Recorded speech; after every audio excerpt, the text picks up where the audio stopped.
International politics शुरू करेंगे। पहला पेपर है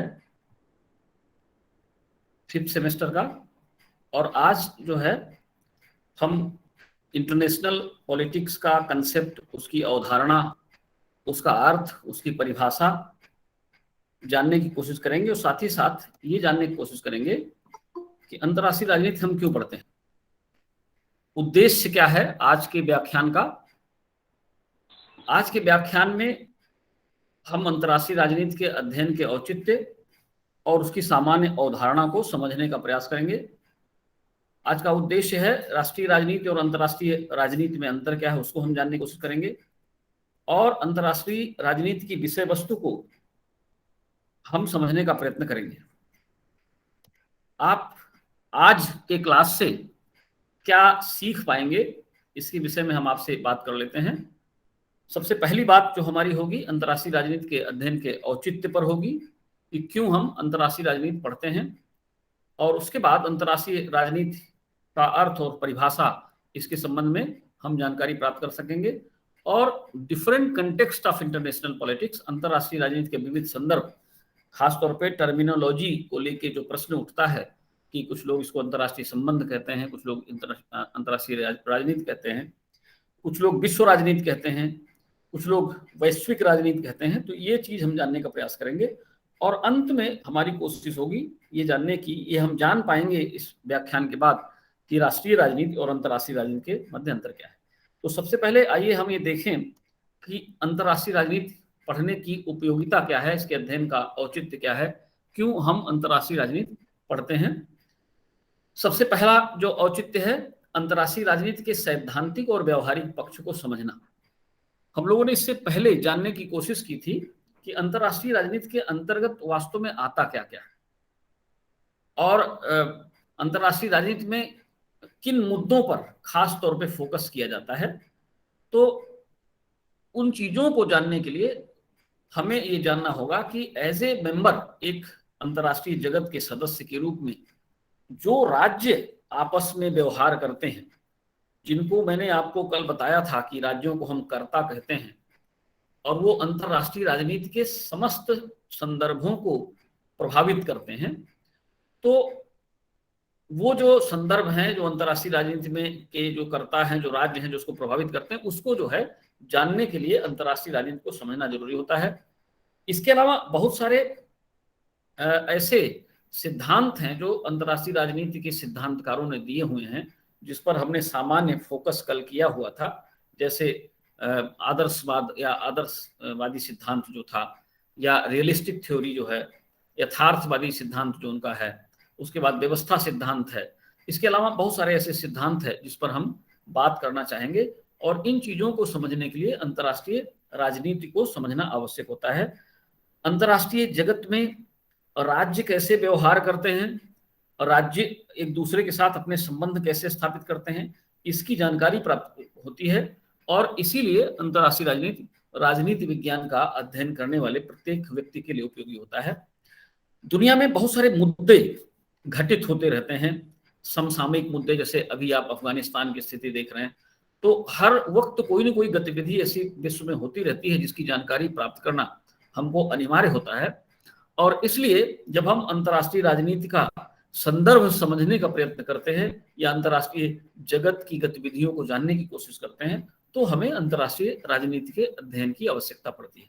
तो अंतर्राष्ट्रीय राजनीति हमें समसामयिक विश्व के मुद्दों को बताने की कोशिश करता है, या हमें ये ज्ञान प्राप्त होता है कि अलग अलग समयों में, अलग अलग कालों में अंतर्राष्ट्रीय राजनीति में कौन सी घटनाएं घटी, उन घटनाओं का अंतर्राष्ट्रीय जगत पर क्या प्रभाव पड़ा, अंतर्राष्ट्रीय राजनीति को किस तरह से उसने शेप किया, किस तरह से उसने आकार दिया। ये सारी चीजें अंतर्राष्ट्रीय राजनीति से हमको समझ में आती। इसके अलावा हमने अभी बात किया कि अंतर्राष्ट्रीय राजनीति में राज्य जो हैं वो कर्ता होते हैं। अंतर्राष्ट्रीय जगत में समस्त गतिविधियों को प्रभावित करने वाले राज्य होते हैं, चाहे वो युद्ध हो, चाहे वो संधि का माध्यम हो, चाहे वो डिप्लोमेसी हो, कूटनीति हो। इन सभी चीजों का प्रयोग करके राज्य अपने संबंधों को निर्धारित करते हैं, निरूपित करते हैं, अपनी विदेश नीति का निर्माण करते हैं, और दूसरे राज्यों के संदर्भ में अपनी रणनीतियों को भी बनाने की कोशिश करते हैं। तो अंतर्राष्ट्रीय राजनीति में हम इन सभी चीजों को जान पाते हैं। इसलिए अंतर्राष्ट्रीय राजनीति का अध्ययन हमारे लिए उपयोगी होता है। आगे जब पाठ्यक्रम में आप चलेंगे तो इन सभी मुद्दों पे थोड़ी थोड़ी चर्चा आपसे होती रहेगी। इसके अलावा कूटनीति क्या है, कूटनीतिक धरातल पर राज्य एक दूसरे के साथ संबंध कैसे बनाते हैं, इनको भी हम अंतर्राष्ट्रीय राजनीति के अध्ययन के माध्यम से जानने की कोशिश करते हैं। और इसके अलावा अंतर्राष्ट्रीय राजनीति में जितनी भी घटनाएं घटित होती हैं, उन घटनाओं के सरोकार क्या है, वो घटनाएं क्यों घटती हैं, उन घटनाओं के पीछे कौन सी शक्तियां होती हैं, ये सब बातें भी हम अंतर्राष्ट्रीय राजनीति के अंतर्गत पढ़ते हैं और इसीलिए अंतर्राष्ट्रीय राजनीति हमारे लिए उपयोगी है। इसके अलावा अंतर्राष्ट्रीय राजनीति में, जैसे कि कल हमने समझा था कि आवश्यकताएं होती हैं, संघर्ष होता है और उसके पश्चात फिर शक्ति का प्रयोग होता है। तो अंतर्राष्ट्रीय जगत में जो भी घटनाएं घटित होती हैं, चाहे वो युद्ध की घटना हो या कोई और घटना हो, आतंकवादी घटना हो, कोई भी घटना हो, उन घटनाओं का समाधान करने के लिए एक तंत्र बना हुआ होता है, एक तंत्र की आवश्यकता होती है। तो अंतर्राष्ट्रीय जगत की समस्याओं को सुलझाने के लिए कौन से तंत्र हैं, उन तंत्रों के संबंध में भी जानकारी हमको अंतर्राष्ट्रीय अध्ययन के माध्यम से प्राप्त होती है और उसका अध्ययन भी हम अंतर्राष्ट्रीय राजनीति के अंतर्गत करते हैं।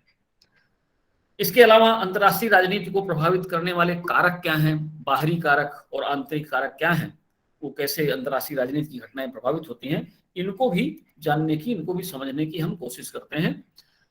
विश्व में युद्ध होते हैं, उसके बाद शांति के प्रयास होते हैं। युद्ध के क्या कारण हैं, विश्व शांति स्थापित करने के लिए कौन कौन से उपाय अलग अलग समयों में अपनाए गए हैं। जैसे परमाणु निशस्त्रीकरण के संबंध में बहुत सारे उपाय अपनाए गए, बहुत सारी युक्तियां अपनाई गई। उन युक्तियों को समझने का प्रयत्न भी अंतर्राष्ट्रीय राजनीति के अंतर्गत किया जाता है। तो इसलिए राजनीति विज्ञान के विद्यार्थी के लिए अंतर्राष्ट्रीय राजनीति के अध्ययन की उपयोगिता बनती है और ये एक महत्वपूर्ण विषय बन जाता है हमारे समझने के लिए अंतर्राष्ट्रीय जगत को। इसके अलावा अलग अलग देश जो हैं अपनी विदेश नीतियों का निर्माण करते हैं। विदेश नीतियों को प्रभावित करने के कौन कौन से कारक होते हैं, कौन से आधार होते हैं, कौन से मुद्दे होते हैं जिस पर देश अपनी विदेश नीतियों का सृजन करता है और जिसके माध्यम से वो अंतर्राष्ट्रीय जगत में दूसरे राष्ट्रों के साथ संबंधों को स्थापित करता है। ये सब बातें भी अंतर्राष्ट्रीय राजनीति के अध्ययन से जुड़ी हुई हैं और हमारा जो अध्ययन होगा, जब आगे हम चलेंगे तो ये सारी बातें एक एक करके हमारे सामने आएंगी और हम उनको समझने का प्रयत्न करेंगे। तो इन कारणों से अंतर्राष्ट्रीय राजनीति का अध्ययन अत्यंत उपयोगी और महत्वपूर्ण हो जाता है, खासतौर पे राजनीति विज्ञान के विद्यार्थी के लिए।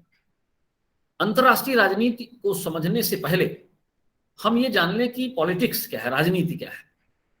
जब हम शुरू में हमने अध्ययन करना शुरू किया था, बीए फर्स्ट में जब आप रहे होंगे, तो आपने पॉलिटिक्स को समझा होगा और अरस्तु ने अपने हिसाब से पॉलिटिक्स को व्याख्यायित किया था।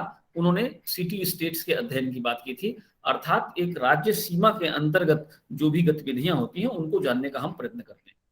तो राजनीति क्या है ये सबसे पहले समझें, उसके बाद हम लोग समझने की कोशिश करेंगे कि अंतर्राष्ट्रीय राजनीति क्या है। क्विंसी राइट कहते हैं कि राजनीति जो है ये art of influencing, art of manipulation and art of controlling the major groups so that they can advance the interest of some groups against others।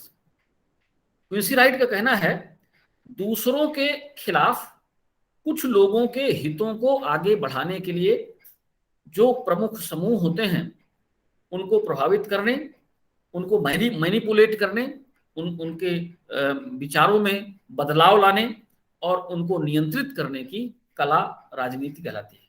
Politics में हम ग्रुप बिहेवियर का अध्ययन करते हैं।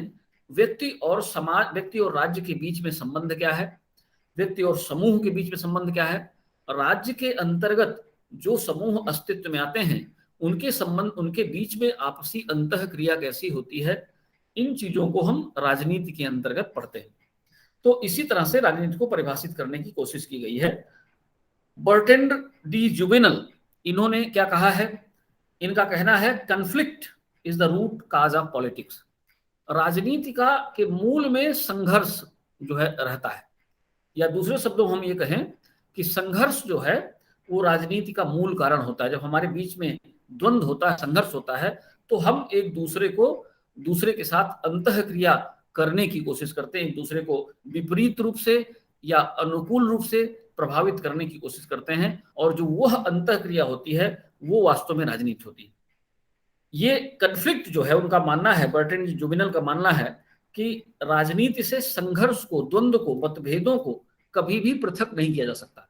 या दूसरे शब्दों में आप कह सकते हैं कि कन्फ्लिक्ट और जो संघर्ष है, या जो अंतर्द्वंद है, या जो वैचारिक मतभेद है, ये राजनीतिक तंत्र में या राजनीतिक व्यवस्था में सदैव विद्यमान रहते हैं।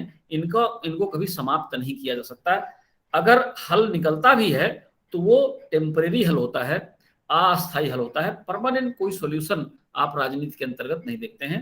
और इस तरह से उन्होंने इसे मिथ्स ऑफ सॉल्यूशन कहा, यानी समाधानों का मिथक कहा। बर्टन डी जुबिनल वो जो हैं राजनीति के अंतर्गत जो अंतर्द्वंद होते हैं, जो संघर्ष होते हैं, जो समाधान का प्रयास किया जाता है, उनको मिथ्स ऑफ सॉल्यूशन कहते हैं, क्योंकि राजनीति के अंतर्गत अंतर्द्वंदों का समाधान अस्थायी तौर पे नहीं होता है। तो ये राष्ट्रीय राजनीति के संदर्भ में हम राजनीति को समझते हैं, और यही चीज बाद में चलकर व्यापक तौर पे अंतरराष्ट्रीय राजनीति में हम देखने की कोशिश करते हैं। सेल्डन बोलिन, उन्होंने राजनीति के संबंध में क्या कहा है? उन्होंने कहा है कि it is a process of our continuous effort to establish such relationships with others as could be more beneficial to us। बहुत महत्वपूर्ण परिभाषा सेल्डन बोलिन की है। राजनीति का जो उद्देश्य होता है वो एक दूसरे के साथ संबंधों को स्थापित करने का उद्देश्य होता है। ये एक प्रोसेस है, एक प्रक्रिया है, जिसमें हम निरंतर एक दूसरे के साथ अंतःक्रिया करते हैं, और अंतःक्रिया का मूल उद्देश्य होता है कि हम एक दूसरे से संबंध स्थापित कर सकें, और वो संबंध इस प्रकार से हों जिससे कि हमारा अधिक से अधिक लाभ हो सके। तो पॉलिटिक्स में इट इज अ प्रोसेस, एक प्रक्रिया है, और इस प्रक्रिया के अंतर्गत हम अपने लाभों को बढ़ाने के उद्देश्य से दूसरों के साथ संबंधों को स्थापित करने की कोशिश करते हैं। इसी तरह से पॉलिटिक्स के संबंध में रॉबर्ट ने कहा, मानव संघों की शासन की एक कला है। It is an art of governing human associations. किस तरह से मानव समुदाय प्रशासन किया जाता है, कौन सी युक्तियां अपनाई जाती हैं, उन युक्तियों को राजनीति के अंतर्गत समझा जाता है। लासवेल और कापलान ने राष्ट्रीय राजनीति के संदर्भ में अपनी बात कही है। उन्होंने कहा यह शक्ति निर्माण और शक्ति सहभागिता की एक कला है, कि पॉलिटिक्स में हम क्या करते हैं, हम शक्ति निर्माण करने की कोशिश करते हैं। जब हम लोकतांत्रिक प्रक्रिया में चुनाव लड़ा जाता है, तो चुनाव लड़ना क्या है? निर्वाचन में भाग लेने का अभिप्राय यह है कि हम चुनाव को जीतना चाहते हैं और सरकार को बनाना चाहते हैं। वो एक प्रकार से शक्ति निर्माण की प्रक्रिया होती है, और जब सरकार बन जाती है तो उसमें बहुत सारे लोग सहभागिता करते हैं, तो वो शेयर करते हैं। तो इस तरह से पॉलिटिक्स क्या है? It is shaping and sharing of power. ये शक्ति निर्माण को बनाने, शक्ति को बनाने और शक्ति की सहभागिता की कला है। इसी तरह से कैटलिन ने राजनीति को शक्ति की राजनीति के बारे के रूप में परिभाषित किया। उन्होंने कहा कि पॉलिटिक्स जो है इट इज एन आर्ट, या by nature it is a politics of power. ये जो है राजनीति जो है ये शक्ति अर्जन की कला है। मैक्स वेबर ने भी इसी तरह से परिभाषित करने की कोशिश की है। उन्होंने कहा है राजनीति जो है वो स्ट्रगल फॉर पावर, सत्ता के लिए संघर्ष का नाम है। It is an art of influencing those, ये जो है उन लोगों को प्रभावित करने की कला है जिनके पास अधिकार होता है, जिनके पास सत्ता होती है, और जो अपने अधिकारों का और अपनी सत्ता का प्रयोग दूसरों को प्रभावित करने के लिए या दूसरों को नियंत्रित करने के लिए करते हैं। इसके अलावा बिस्मार्क ने इसको आर्ट ऑफ कंप्रोमाइज कहा, समझौते की कला है। अगर हमारे बीच में कोई द्वंद्व होता है तो उन द्वंद्वों को कैसे दूर किया जाए, तो विच art, which technique should be adopted, कौन सी कला और कौन सा तरीका अपनाया जाना चाहिए जिससे मानव और समुदायों के बीच अंतर्द्वंद्वों को या उनके बीच संघर्षों को समाप्त किया जा सके। अर्नेस्ट बेन ने हास्यास्पद तरीके से उन्होंने कहा कि it is an art of looking for trouble, ये संकटों को खोजने की कला है।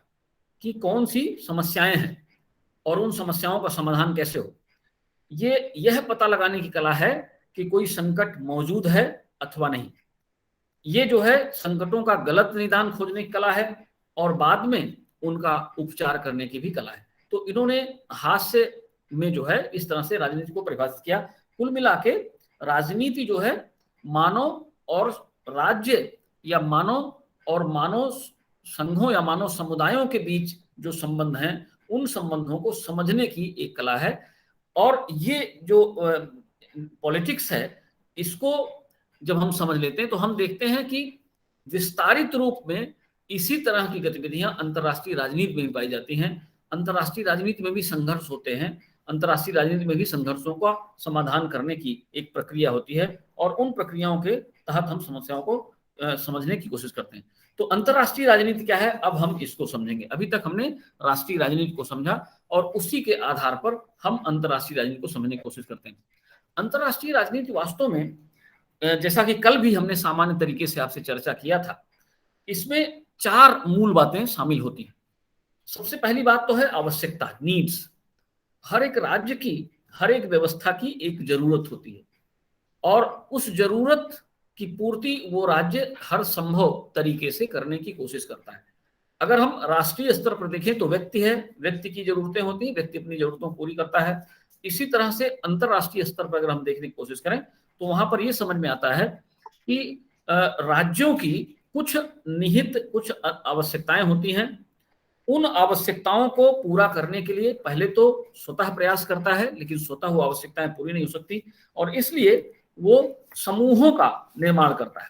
और इस तरह से कई राज्य मिलकर एक समूह बना लेते हैं। जैसे आपने सुना होगा नाटो, सुना होगा आपने सीटो सुना होगा, आपने सेंटो सुना होगा, नाम सुना होगा, आपने सार्क सुना होगा। बहुत सारे ऐसे संगठन अंतर्राष्ट्रीय जगत में काम करते हैं।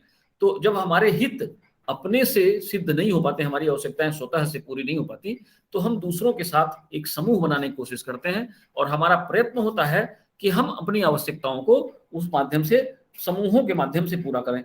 और जब समूह बन जाता है तो समूहों के बीच में असहमति भी होती है।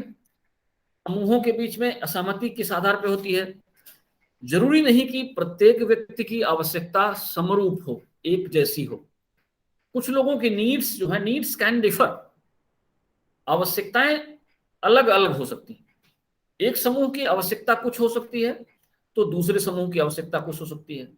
और जब समूहों की आवश्यकताओं के बीच में अंतर आता है तो उनके बीच में असहमति पैदा होती है। कुछ बातों से कुछ समूह सहमत होंगे, कुछ बातों से सहमत नहीं होंगे और ये जो असहमति है ये बाद में संघर्ष को जन्म देती है। तो इस तरह से अंतरराष्ट्रीय राजनीति में ये 4 महत्वपूर्ण मुद्दे हैं जिसको समझने का व्यापक तौर पे प्रयत्न किया जाता है।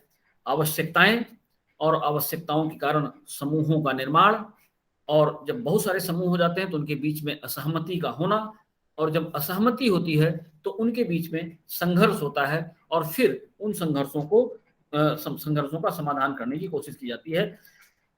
अंतर्राष्ट्रीय राजनीति में आवश्यकताएं क्या हैं इसको जान लेना जरूरी है।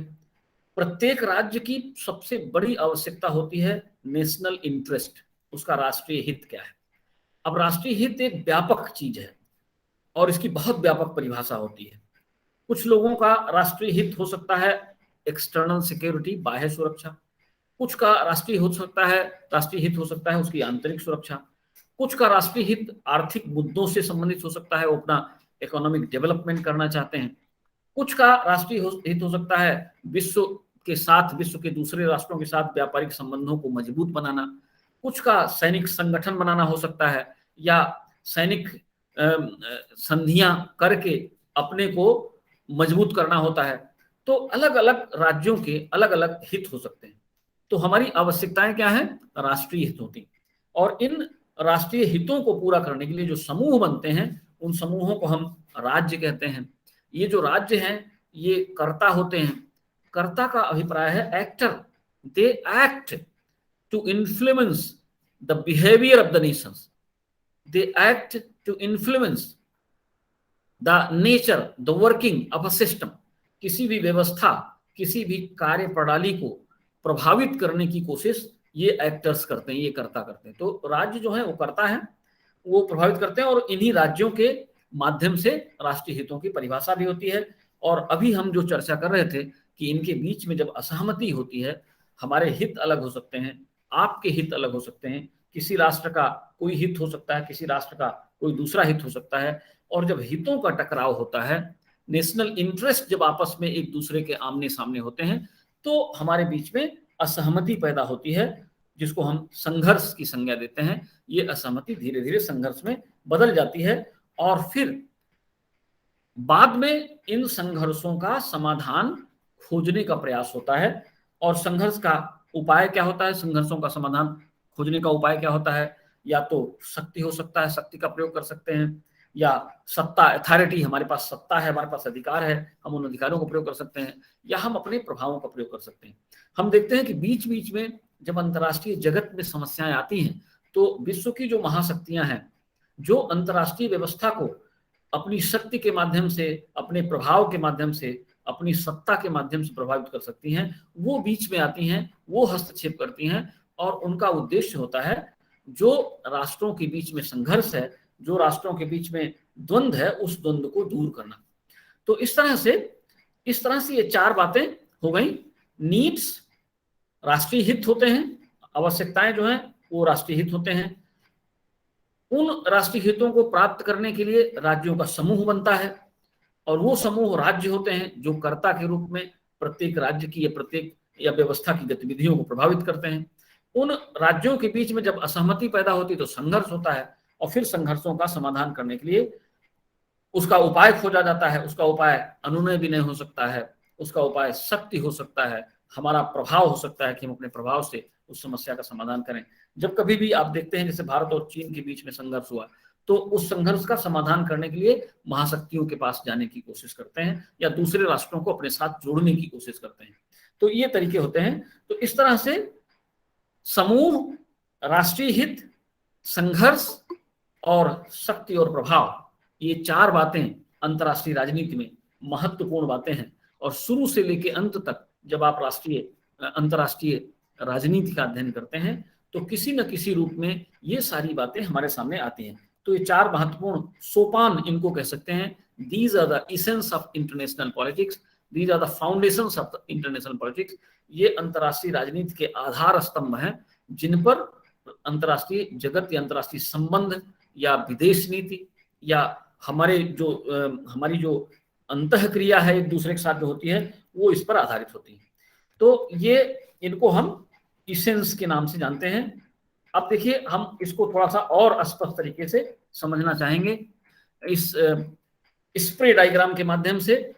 अंतर्राष्ट्रीय राजनीति, अंतर्राष्ट्रीय संबंध, अंतर्राष्ट्रीय राजनीति वास्तव में अंतर्राष्ट्रीय संबंधों के रूप में हमारे सामने आता है। आगे चल के हम पढ़ने की, जानने की कोशिश करेंगे कि बहुत सारे ऐसे विद्वान हैं जो अंतर्राष्ट्रीय राजनीति शब्द का प्रयोग नहीं करना चाहते, वो अंतर्राष्ट्रीय संबंध शब्द का प्रयोग करना चाहते हैं। तो अंतर्राष्ट्रीय राजनीति संबंध, अंतर्राष्ट्रीय संबंध को निरूपित करने वाली या अंतर्राष्ट्रीय संबंधों को निर्धारित करने वाली प्रक्रिया होती है। इसके अंतर्गत विदेश नीतियां आती हैं। प्रत्येक राष्ट्र अपनी नीतियों का निर्माण करता है जिससे उसके ज्यादा से ज्यादा फायदे हो सकें दूसरे की तुलना में, उसको हम विदेश नीति कहते हैं। आगे चल के आप पढ़ेंगे विदेश नीति क्या होता है। एक संक्षेप में मैं आपको बताना चाहता हूं कि विदेश नीति जो होती है, किसी भी राष्ट्र की वह नीति होती है जिसका निर्माण वो इसलिए करता है जिससे कि वह अपने हितों को सिद्ध कर सके दूसरे राष्ट्रों के हितों की तुलना में। हम जब किसी दूसरे राष्ट्र से संबंध स्थापित करते हैं तो हमारा लक्ष्य होता है कि हम उसके माध्यम से अपने अधिकतम हितों को बढ़ावा दे सकें। इसको कहते हैं विदेश नीति। इसके अंतर्गत अंतर्राष्ट्रीय राजनीति में प्राथमिक कर्ता के रूप में राज्य का अध्ययन होता है। दूसरे अन्य कर्ता होते हैं जो सुप्रानेशनल, नेशनल, इंटरनेशनल, अतिराष्ट्रीय, राष्ट्रीय कर्ता होते हैं। आगे चल के हम लोग इसको भी समझना चाहेंगे। संयुक्त राष्ट्र संघ है, इंटरनेशनल एक्टर्स को कहा जाता है। इसी तरह से बहुत सारे दूसरे संगठन हैं, वो भी इंटरनेशनल एक्टर्स के रूप में जाने जाते हैं। तो देश, विश्व के जितने भी संप्रभु राष्ट्र हैं और दूसरे जो राष्ट्र हैं, ये सभी अंतरराष्ट्रीय राजनीति में कर्ता के रूप में काम करते हैं। और इन कर्ताओं का व्यवहार किस प्रकार से होता है, किस प्रकार से तय होता है, उसको हम जानने की कोशिश करते हैं अंतर्राष्ट्रीय राजनीति में। इसके अलावा अंतर्राष्ट्रीय राजनीति का उद्देश्य क्या होता है, जैसा कि हम लोग पढ़ रहे थे, राष्ट्रीय हित अंतर्राष्ट्रीय राजनीति का सबसे बड़ा उद्देश्य होता है। हम अंतर्राष्ट्रीय राजनीति में इसको भी समझने की कोशिश करते हैं। और संघर्ष जो है एक अवस्था होती है, और ये संघर्ष अवश्यंभावी हो जाता है, अनिवार्य हो जाता है। Conflict becomes inevitable when there are disagreements between the groups. जब समूहों के बीच में असहमति होती है तो संघर्ष अनिवार्य हो जाता है अंतर्राष्ट्रीय राजनीति के अंतर्गत। और जब संघर्ष अनिवार्य हो जाता है तो हम सतत संबंध और अंतः क्रियाओं को जानने की कोशिश करते हैं। तो अंतर्राष्ट्रीय राजनीति में हर राष्ट्र सतत निरंतर एक दूसरे के साथ संबंध स्थापित करने की कोशिश करता है, चाहे वो आर्थिक हितों को देखते हुए हो, चाहे वो शक्ति अपने आप को मजबूत करने के दृष्टिकोण से हो। जैसा कि मैं आपको बता रहा था कि द्वितीय विश्व युद्ध के पश्चात बहुत सारी मैत्री संधियां हुई, बहुत सारी मिलिट्री अलायंसेज हुए। कुछ मैत्री संधियां थी जिनका उद्देश्य आर्थिक रूप से अपने आप को सशक्त करना था, और कुछ जो मैत्री संधियां थी उनका उद्देश्य था मिलिटरली या सैनिक रूप से, सैन्य रूप से अपने आप को मजबूत करना। तो इन अंतः क्रियाओं और उनके सतत अंतर संबंधों को समझने की कोशिश किया जाता है। और इसके अलावा अंतर्राष्ट्रीय राजनीति में शक्ति के लिए संघर्ष की एक प्रक्रिया, ये एक ऐसी प्रक्रिया है जिसमें प्रत्येक राष्ट्र अपने आप को शक्तिशाली बनाने की कोशिश करता है, और शक्ति के लिए संघर्ष की प्रक्रिया इसके अंतर्गत चलती रहती है। शक्ति जो है ये अंतर्राष्ट्रीय राजनीति में साधन भी होता है और साध्य भी होता है। शक्ति से हम अपने लक्ष्यों को प्राप्त कर सकते हैं। शक्ति का उपयोग करके हम दो राष्ट्रों के बीच जो आपसी मतभेद हैं, दो राष्ट्रों के बीच में जो संघर्ष होता है, उन संघर्षों का समाधान भी कर सकते हैं, अपने को भी मजबूत कर सकते हैं और अंतर्राष्ट्रीय जगत में अपने को स्थापित कर सकते हैं। अब हम कुछ परिभाषाएं जानना चाहेंगे अंतर्राष्ट्रीय राजनीति की। अभी तक जो हमने पढ़ा या अभी तक जो हमने समझने की कोशिश की है, उन्हीं के आधार पर हम अंतर्राष्ट्रीय राजनीति की परिभाषाओं की तरफ चलते हैं। तो अंतर्राष्ट्रीय राजनीति क्या होता है सामान्यतः, जैसा कि अभी तक के चर्चा में हमारे सामने बात आई कि पॉलिटिक्स जो है, पॉलिटिक्स जो in relationship between Nations is international politics. राष्ट्रों के बीच जो संबंधों की राजनीति होती है उसी को अंतर्राष्ट्रीय राजनीति किया जाता है। It is a politics in relationship between Nations. बहुत सारे राष्ट्र जो एक दूसरे के साथ संबंध बनाने के लिए प्रक्रिया अपनाते हैं, जो नीतियां अपनाते हैं, जो साधन अपनाते हैं, जो सिद्धांत अपनाते हैं, उसी को हम अंतर्राष्ट्रीय राजनीति कहते हैं। और अंतर्राष्ट्रीय जगत में जैसा कि हमने समझा कि राष्ट्र जो हैं वो समूह होते हैं, आवश्यकताएं जो होती हैं और इच्छाएं जो राष्ट्रों की होती हैं वो उनके राष्ट्रीय हित होते हैं, और समूहों के बीच में असहमति जो होती है वो संघर्ष होती है। यही चीज हम अभी तक पढ़ रहे थे। तो इस तरह से ये जो आवश्यकताएं, समूह और समूहों के बीच असहमति को समाप्त करने या असहमति का समाधान करने के उद्देश्य से जो नीतियां अपनाई जाती हैं वो नीतियां ही वास्तव में अंतर्राष्ट्रीय राजनीति होती है। इस तरह से हम क्या कह सकते हैं कि इंटरनेशनल पॉलिटिक्स जो है, it is a process of adjustment of relationship among Nations. राष्ट्रों के बीच आपसी संबंधों के समायोजन की प्रक्रिया है। When we try to adjust our relation with other nations, जब हम दूसरे राष्ट्रों के साथ अपने संबंधों को समायोजित करने का प्रयत्न करते हैं तो हम ये मान करते हैं कि हम अंतर्राष्ट्रीय राजनीति कर रहे हैं या हम अंतर्राष्ट्रीय राजनीति के अंतर्गत हैं।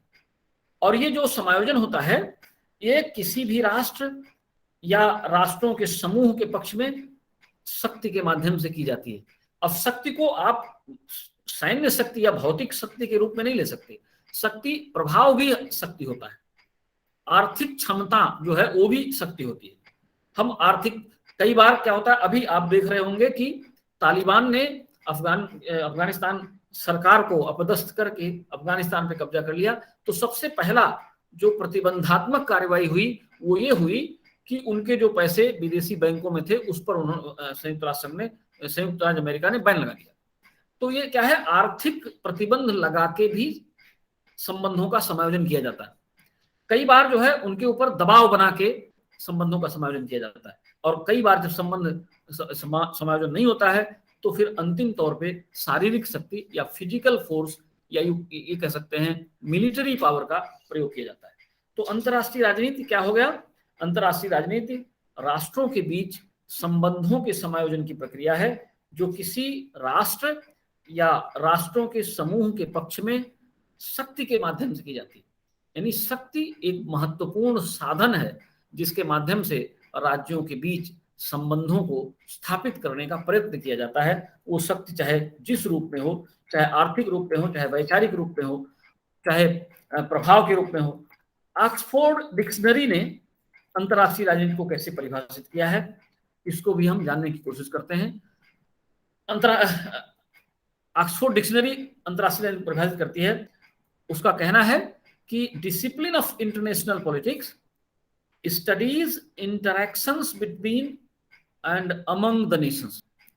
अंतर्राष्ट्रीय राजनीति का जो विज्ञान है या ये है राज्यों के बीच और राज्यों के मध्य दोनों का अंतर समझना है। राज्यों के बीच का मतलब हुआ दो राज्य, जिसमें दो राज्य इन्वॉल्व हो, दो राज्यों के बीच। और राष्ट्रों के मध्य का मतलब हुआ जब बहुत सारे राष्ट्र होते हैं उन सभी राष्ट्रों के मध्य। तो अंतर्राष्ट्रीय राजनीति का जो विज्ञान है ये राज्यों के बीच और राज्यों के मध्य अंतः क्रियाओं का अध्ययन करता है। अंतः क्रिया मतलब एक दूसरे के साथ संबंध बनाने के लिए अपनाई गई समस्त युक्तियां अंतः क्रिया कहलाती। हमारी अंतः क्रिया सतत एक दूसरे से होती रहती। हम संबंध स्थापित करने की कोशिश करते हैं, हम व्यापारिक संबंध स्थापित करते हैं, हम राजनयिक संबंध स्थापित करते हैं, हम अपने आप को मजबूत बनाने के लिए कई प्रकार के संबंध स्थापित करने की कोशिश करते हैं। तो इस तरह से राज्यों के मध्य अंतः क्रिया होती रहती है।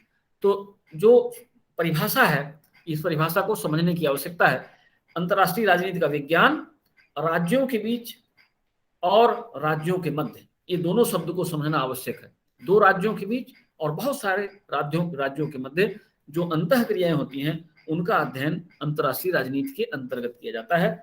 और व्यापक तौर पर समग्र रूप से राज्य व्यवस्था की कार्यप्रणाली का अध्ययन अंतर्राष्ट्रीय राजनीति किया जाता है। स्टेट सिस्टम, कल हम लोग चर्चा कर रहे थे कि स्टेट जो है एक सिस्टम, एक व्यवस्था है। और व्यवस्था क्या होता है? व्यवस्था बहुत सारे तत्वों के बीच में जब अंतः क्रिया होती है, बहुत सारे एलिमेंट्स के बीच में, बहुत सारे राज्यों के बीच में जब अंतः क्रिया होती है तब एक व्यवस्था का निर्माण होता है। तो राज्य भी अपने आप में एक व्यवस्था है, अंतर्राष्ट्रीय जगत भी अपने आप में एक व्यवस्था है। अंतर्राष्ट्रीय जगत के लिए जो तत्व हैं वो राज्य हैं, और वो सारे तत्व आपस में एक दूसरे से अंतः क्रिया करते रहते हैं। इनका अध्ययन हमें अंतर्राष्ट्रीय में करना होता है। तो इस तरह से ऑक्सफोर्ड डिक्शनरी ने अंतर्राष्ट्रीय राजनीति को परिभाषित किया है। Discipline studies interactions between nations and among states and more broadly the working of international system as a whole. ये बड़ी महत्वपूर्ण बात है। यानी अंतर्राष्ट्रीय एक समग्र रूप में अंतर्राष्ट्रीय व्यवस्था का अध्ययन किया जाता है। और व्यवस्था क्या है? जब हम लोग व्यवस्था सिद्धांत पढ़ेंगे तो उसमें हम लोग चर्चा करने की कोशिश करेंगे कि सिस्टम किसको कहते हैं। इसी तरह से डॉक्टर महेंद्र कुमार कहते हैं राष्ट्रों के बीच संबंधों में तो राजनीति हम अपनाते हैं वही अंतर्राष्ट्रीय राजनीति। एक दूसरे के साथ संबंध बनाने के दौरान जो युक्तियां हम अपनाते हैं, जो नीतियां हम अपनाते हैं, चाहे प्रभाव की नीति अपनाएं, चाहे सत्ता की नीति अपनाएं, चाहे बल की नीति अपनाएं, चाहे शक्ति की नीति अपनाएं, जो भी नीतियां हम अपनाते हैं वो अंतर्राष्ट्रीय राजनीति कही जाती है। डॉक्टर महेंद्र कुमार के शब्दों में अंतर्राष्ट्रीय राजनीति परिभाषा। Politics in relationship between Nations is international politics. इसी तरह से करने की कोशिश करते हैं। उन्होंने कहा all the international relations of the states in international politics. राज्यों के बीच सभी अंतर्राष्ट्रीय संबंध, चाहे जिस प्रकार के संबंध हो, उन सभी संबंधों को अंतर्राष्ट्रीय राजनीति के अंतर्गत समाहित किया जाता है। अब आगे हम चलते हैं, फेलिक्स ग्रॉस को पढ़ते हैं। फेलिक्स ग्रॉस ने कैसे परिभाषित किया है अंतर्राष्ट्रीय राजनीति को? फेलिक्स ग्रॉस कहते हैं इंटरनेशनल पॉलिटिक्स इज एक बहुत महत्वपूर्ण चीज है। उनका कहना है अंतरराष्ट्रीय राजनीति विदेश नीति के अध्ययन के अलावा कुछ नहीं है, अर्थात अंतरराष्ट्रीय राजनीति में हम राज्यों के द्वारा अपनाई जाने वाली नीतियों का अध्ययन करते हैं, वो नीतियां जो उनके हित के लिए होती हैं और उन हितों को दूसरे राज्यों के विरोध में प्राप्त करने की कोशिश करते हैं। तो it is an study of foreign policy of the states, राज्यों की विदेश नीतियों का अध्ययन अंतरराष्ट्रीय राजनीति के अंतर्गत किया जाता है। जेम्स रोस्नाउ ने कहा इंटरनेशनल पॉलिटिक्स इज अ सब पार्ट ऑफ इंटरनेशनल रिलेशंस। अंतरराष्ट्रीय राजनीति जो है अंतरराष्ट्रीय संबंधों का एक उपखंड है। अंतरराष्ट्रीय संबंधों के दौरान जो नीतियां अपनाई जाती हैं उन्हीं को हम अंतरराष्ट्रीय राजनीति की देते हैं। इसी तरह से बहुत सी और परिभाषाएं हैं जिनको पुस्तकों में भी आप बहुत सारी परिभाषाएं देख सकते हैं, लेकिन कुछ परिभाषाएं जान लेना जरूरी है। पैडल फॉर लिंकन ने कहा इंटरैक्शन इंटरनेशनल पॉलिटिक्स क्या है, उन्होंने कहा इंटरनेशनल पॉलिटिक्स इज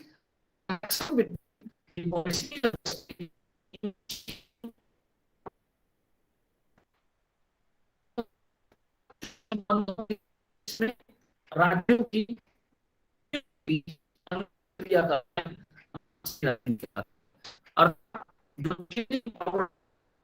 जो हमने अभी समझा, शुरू में जो आपने समझा था कि शक्ति जो है एक महत्वपूर्ण मुद्दा है, राष्ट्रीय एक महत्वपूर्ण मुद्दा है, असहमति एक महत्वपूर्ण मुद्दा है, शुरू उन्हीं के आधार पर अंतरराष्ट्रीय राजनीति की परिभाषाएं की जानी।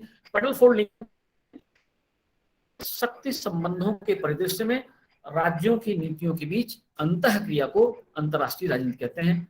हंस मार्गनथाउ जिन्होंने किताब लिखी पॉलिटिक्स अमंग नेशंस, उन्होंने क्या कहा, उन्होंने कहा कि अंतरराष्ट्रीय राजनीति क्या है, analysis of political relations and problems of peace among Nations.